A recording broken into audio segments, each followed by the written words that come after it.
تو دو لفظ ہمارے ہاں استعمال ہوتے ہیں، ایک ہے متقدمین اور ایک ہے متأخرین۔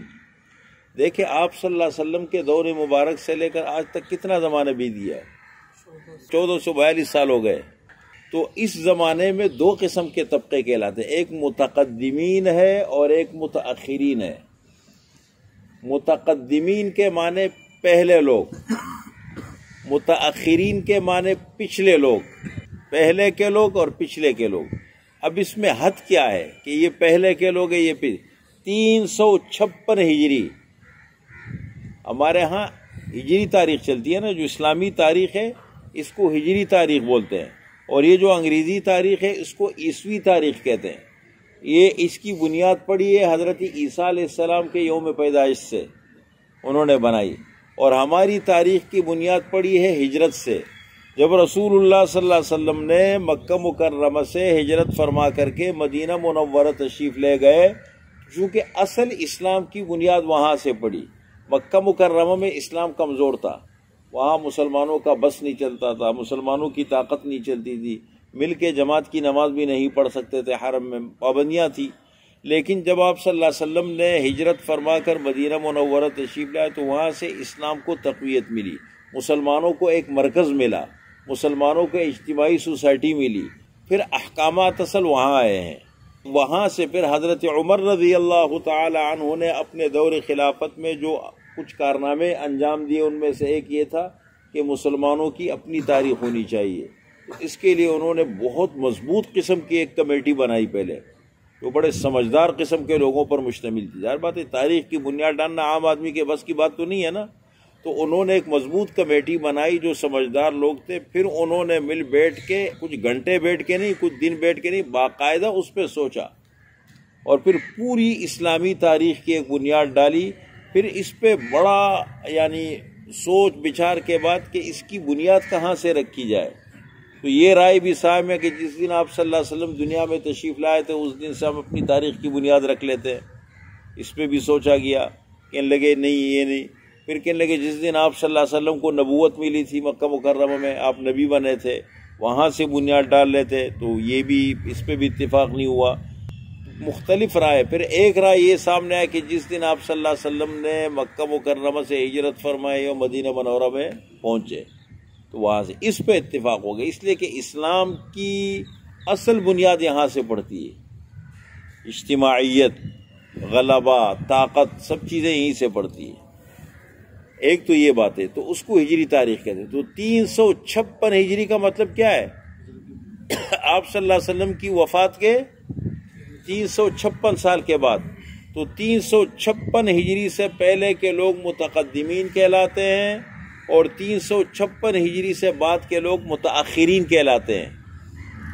ایک ہمارے بہت بڑے فقہ کے امام گزرے ہیں، امام شمس الدین حلوائی، امام شمس الدین حلوائی بھی کہتے ہیں اور امام شمس الدین حلوانی بھی کہتے ہیں، یہ دونوں نام کتابوں میں لکھے ہیں، حلوائی یا حلوانی۔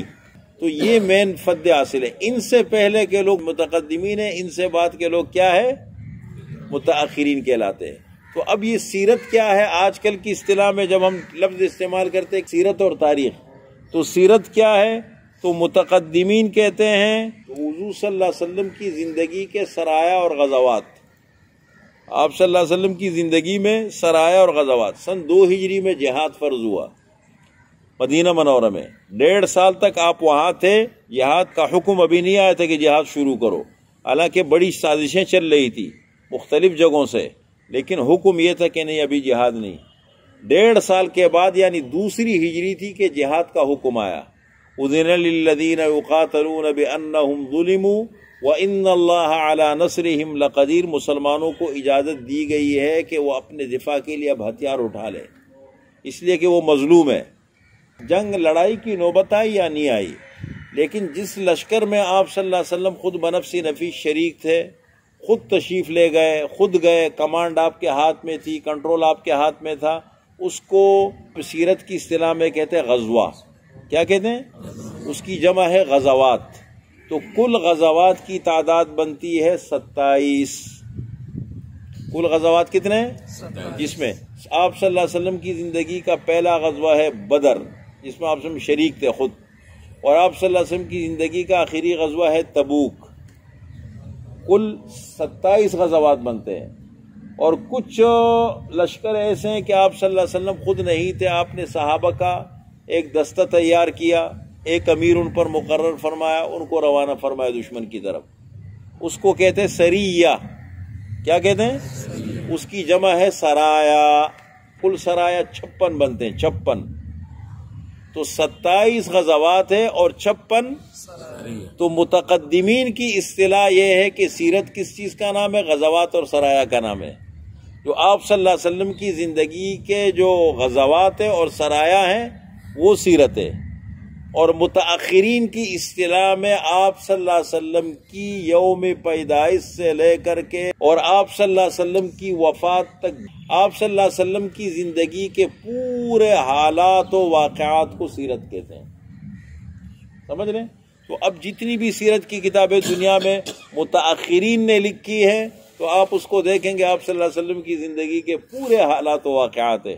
آپ کب پیدا ہوئے، کیا واقعات پیش آئے، مکی زندگی کیسے گزری، آپ کے کفالت کس نے کی، آپ کی والدہ ماجدہ کا انتقال کب ہوا، اور پھر اب عبد المطلب نے آپ کی کفالت کی، ان کا انتقال کب ہوا، ابو طالب کا انتقال کب ہوا، پھر آپ نے جو ہے مکی زندگی 13 سال کیسے گزارے، نبوت کب ملی، نبوت کے بعد کیا ہوا، ہجرت فرمائی، مدینہ منورہ تشریف لے گئے، وہاں کے واقعات، نبوت سے پہلے کی 40 سال زندگی ہے، نبوت کے بعد 13 سال زندگی ہے، یہ پوری زندگی کا آپ کی وفات کب ہوئی، کیا حالات، سب یہ سارے واقعات، اس کو کیا کہتے ہیں؟ سیرت۔